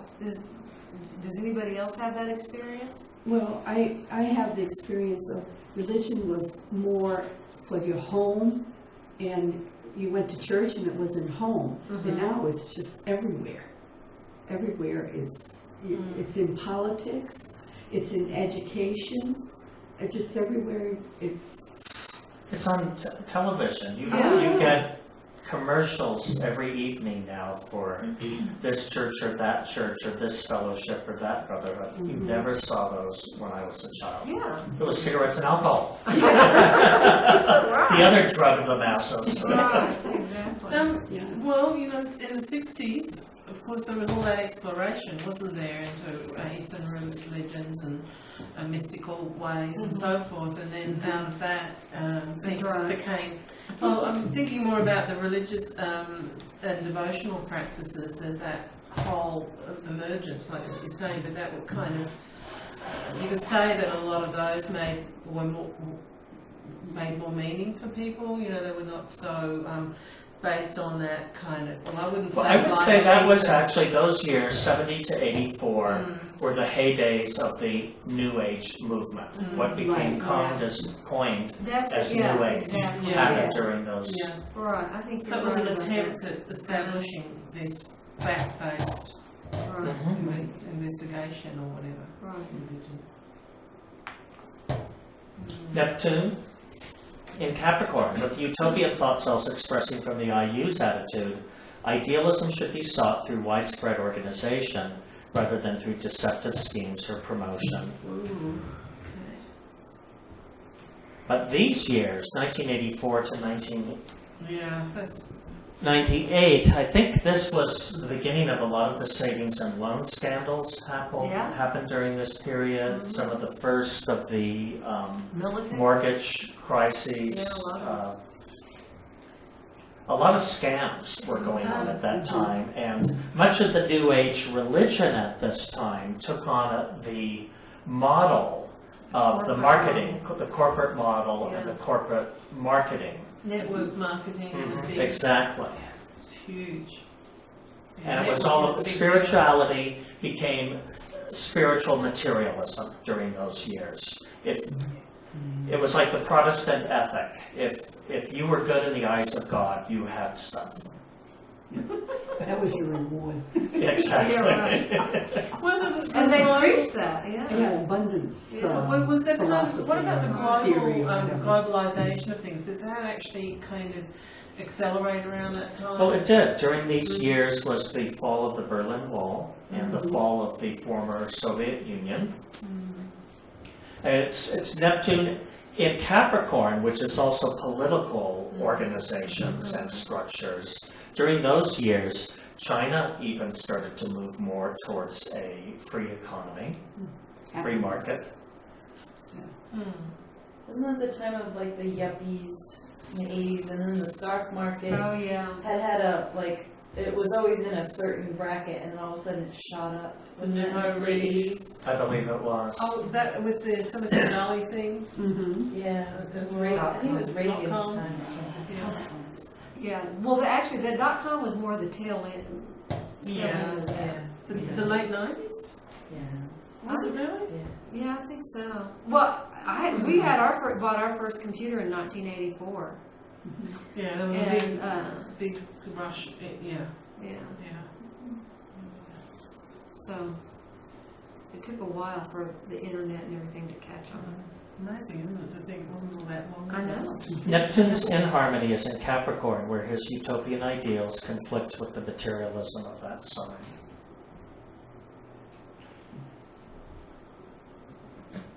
With the utopian thought cells expressing from the I know attitude, idealism should be sought through humanitarian plans rather than through schemes for exploiting the unwary. This is right now. Oh, yeah. When were all those big concerts for aid to Africa and AIDS and everything? I actually think they started in the late 80s, but there's been, certainly has been more in the last 15 years. Yeah. What was that? Wasn't there one that Michael Jackson organized? Yeah. We are the world, we are the children, whatever that one was. The first big one I remember. So we should have done humanitarian plans, but we did schemes But during for this- exploiting the unwary. Yeah, That's really. what we did. What were they? What kinds of schemes? Well, right now, what's happening right now Oh, is now, the yeah. mortgage, Oh, giving mortgages to people who couldn't Oh, afford yeah. it. They didn't even ask if they had a job. It just, Yeah, no, that was crazy. But I think That 3 was years exploiting ago, the unwary. Neptune rules the oil industry. We were informed that the incredible profits made by, what is it, Mobil, Chevron, or Exxon, Shell. Exxon. were based on good business practices and Yeah. not on gouging the public. Right. Yeah, right. They still do it. Yeah, and they're still exploiting us. Neptune in Pisces, we're coming up This one's on gonna be this one. scary. Oh, Maybe. Well, this, I know This- it's at home there, but if you go back to the previous cycle of this, invisible what, 125 intelligence. years ago? What did well, we? it says 165 years in a complete cycle, right? This was really the beginning of the abolitionist movement Really? when Neptune was in Pisces Well, there were before. some scary things going on there. Very scary things. People were dying and to fight for their whatever, you know, Their freedom. their freedoms. Yeah. Their right to have freedom or their right to Right. have inexpensive labor. When did Ku Klux Klan start? That was much later, wasn't it? That was after. So. Yeah, that was definitely the Reconstruction. Reconstruction. So that would have been. All right, with the utopian thought cells expressing from the I believe attitude, idealism should be sought in charitable endeavors rather than in blindly following the advice of invisible intelligences. We will see. Mm-hmm. Yeah. But this period before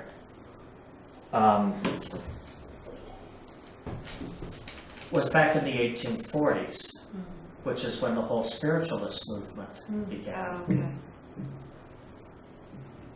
And the spiritualist movement is truly what ushered in the opportunity for occultism and other things to open up in the West. Right. But boy, there was a lot of fraud. And of course, I'm sure there was a lot of really good things that came out of that as well. Mm-hmm. But So what was, oh, I see, okay. I guess just don't, if somebody invisible comes up, don't pay attention to their advice. Or don't blindly follow their Right. advice. Right. Exactly. The more mediums or something, you know, relaying messages. Yeah, well, that's what the whole spiritualism thing was Yeah, about. yeah.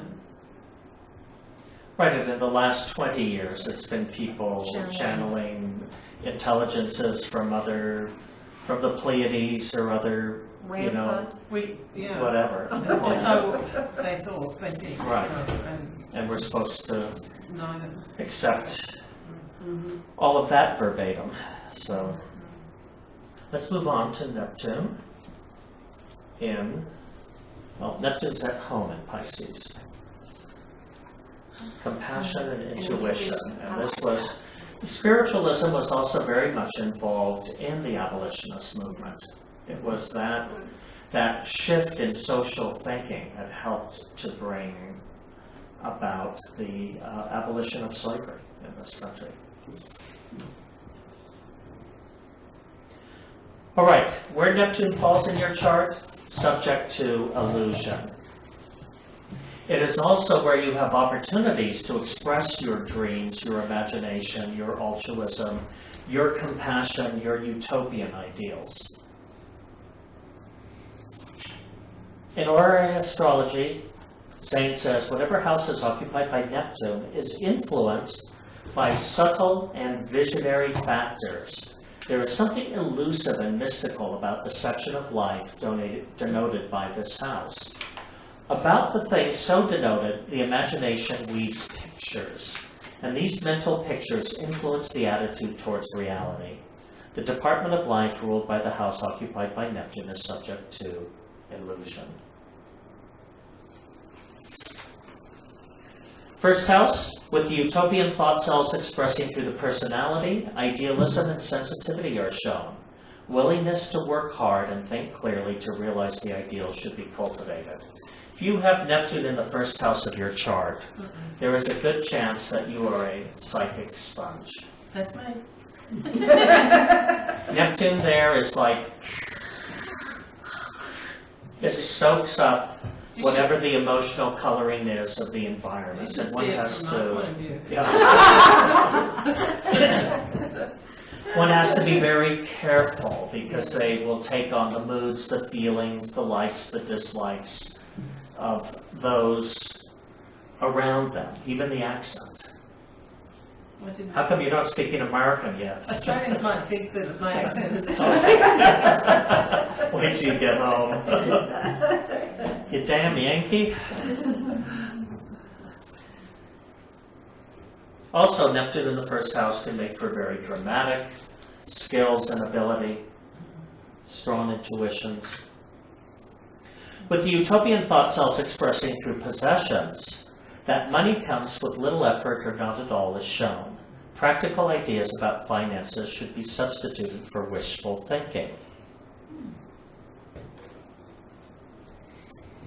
Neptune in your second house, you know, someone unbeknownst to you could deposit money into your account. Or you could get an email from Africa telling you that you've won the Nigerian lottery. We just need a deposit so we can be. yes, to and you. then send 50,000 back to us. Or your bank account number to put it in there. Right. Yeah. And your PIN number, please. That's a practical idea. There you go. With the utopian thought cells expressing through education, pleasure trips and daydreaming are shown. Ability to appraise concrete realities should be cultivated. Neptune in the third house, watch yourself driving. You tend to go on automatic pilot. Yeah. You just become so accustomed that you get lost in your thoughts and autopilot kicks in and you're thinking you're driving to work, but it's Saturday, and you were actually going to the market. You sound like you may have experience with this, Christopher. I don't have it, but You've known I have been others. around here. Yes. When you've had as many clients as I have, you start to detect themes. With the utopian thought cells expressing through the home, a tendency to retire from the world is shown. Practical participation in world advancement should be cultivated. Neptune in the 4th house, you want to create a romantic environment. This is somebody who wants to live in a, cul-de-sac or in a sanctuary somehow. Their home is a retreat from the greater difficulties of the world.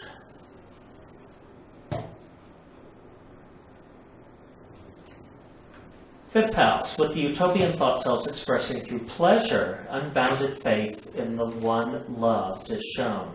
Practical experiences of others should be used as guide in affectional matters. That ain't gonna happen. Is that You kind have of, Neptune there. is that like somebody who's just doting and blind allegiance? Absolutely. Neptune in the 5th house, when you're in love, you're in love. It is, It's painful. yeah. It is. It's just everything. And it's hard to see clearly. Mm. Can also, sometimes Neptune in the 5th house can bring children out of wedlock or under unusual circumstances.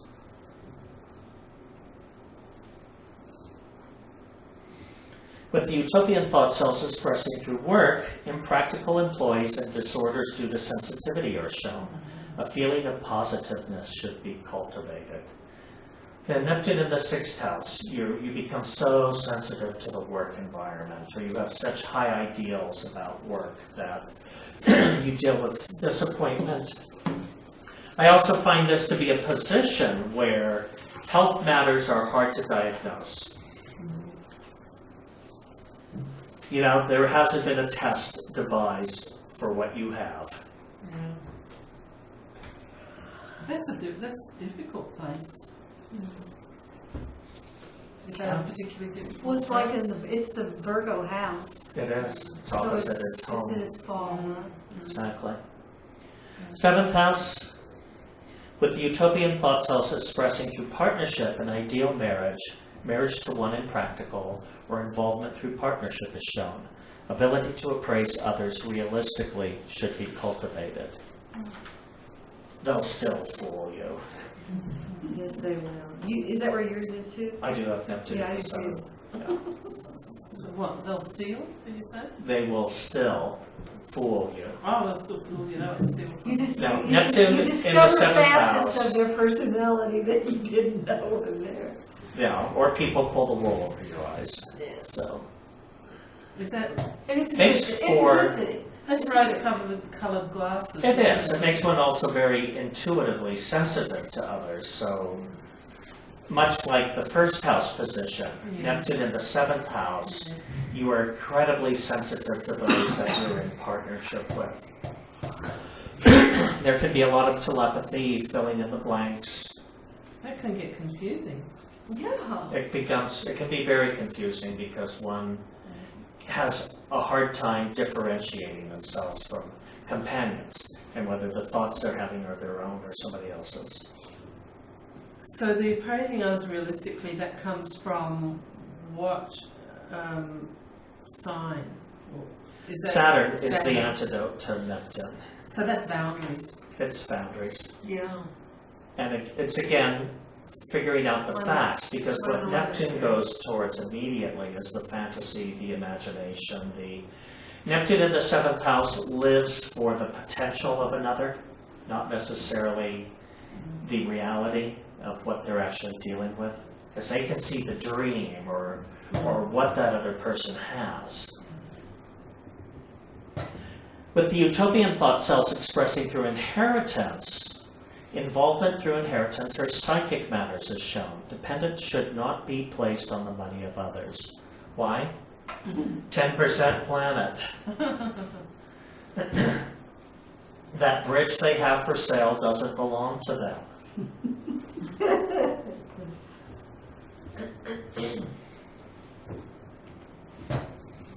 Neptune in the 9th house, with utopian thoughts also expressing through philosophy. Idealistic opinions are shown. Ability to get ideas before the public should be cultivated. It's actually a great place for Neptune is in the 9th house. Both the process of being a spiritual seeker with Neptune there, but it's also great for anybody who's involved in marketing or promotions. They can come up with the right idea in terms of being visionary with what will happen next, what's going to be the next fad or trend or, accepted ideal. 10th house, with the utopian thoughts also expressing through honor, ability to promote is shown. Things of a true practical value to promote should be sought. Neptune in the 10th house, you're probably still wondering what you're going to do when you grow up. There is something vague about your career. You're waiting for that thing to hit you, that is your vocation, your calling. Well, could that be like someone who thinks that they're entrepreneurial but don't seem to get anything happening? Right, or they could be visionary. They could truly be 20 paces ahead of the rest of society. They could be selling, cell phone covers before cell phones have been invented. It's just, the thing about being visionary is it's really only worthwhile when you can cash in on it. Yeah, right. Which is 10% of the time. Right. With utopian thoughts also expressing through friends, idealistic, impractical, or psychic friends are shown. Too much dependence should not be placed on the soundness of the advice offered by friends.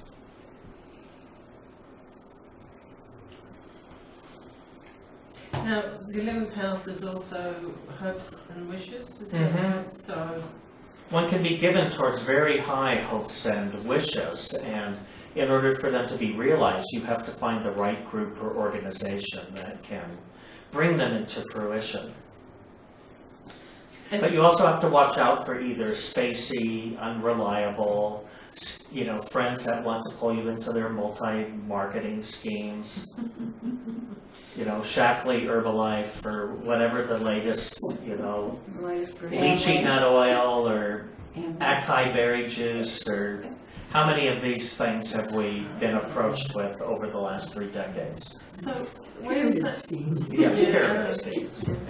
So where you say find the right group, is it actually finding the right group, or can that be anything to do with the group? Like the group could be created, you could get the group together. Well, it's also finding That's- it. I would say that's a founding process. Is it a group or an association? Is there a difference? I don't know. Neptune's in the 11th house. I can't figure it out. You're being too specific. Give me a break. And then therefore, are there other things that, it says too much dependence should be placed upon soundness of advice. Are there other things that are warnings in that 11th house? Yeah, your friends could be smoking bad crack. Don't take their advice.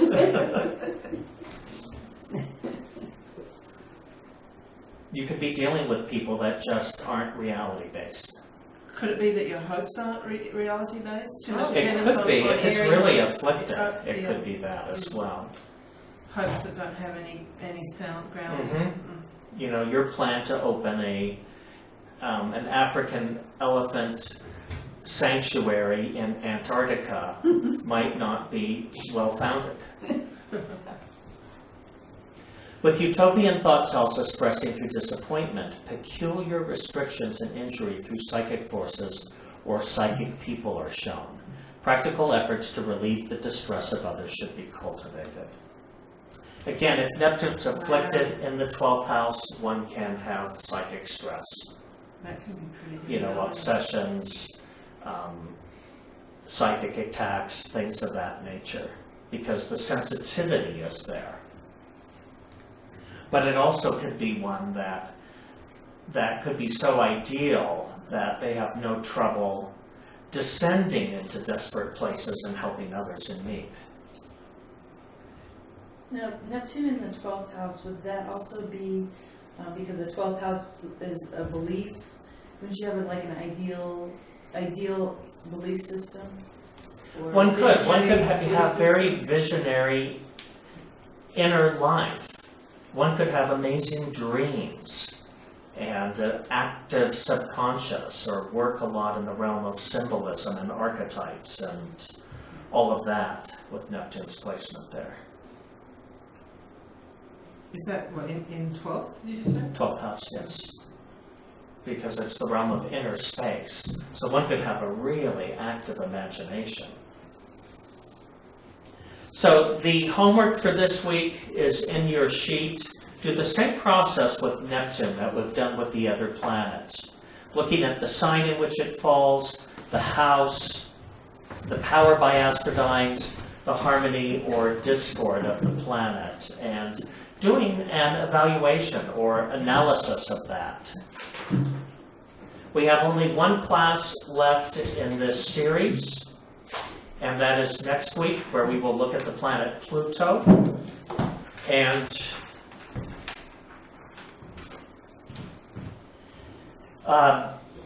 then, April 15th through May 13th, I believe it is, we're going to do a 5-week course on the Hermetic system of progressions. Again, that's Thursday evenings, and we encourage you all to stay and come to those classes. And now is the time in the evening when I get to look into my magic mirror and tell you who's out there in the internet world watching. There's Phil from Kalamazoo, Michelle from Santa Cruz, Martha from New Orleans, Louisiana, Dorothy in California, Renee in British Columbia, Marianne in Kona, Hawaii, and Alice Marie in San Diego. So a great big hello to all of you from Church of Light headquarters here. See you next week. And those of you who didn't sign in, hello. And hello, yes, to all that didn't log in and let us know your presence.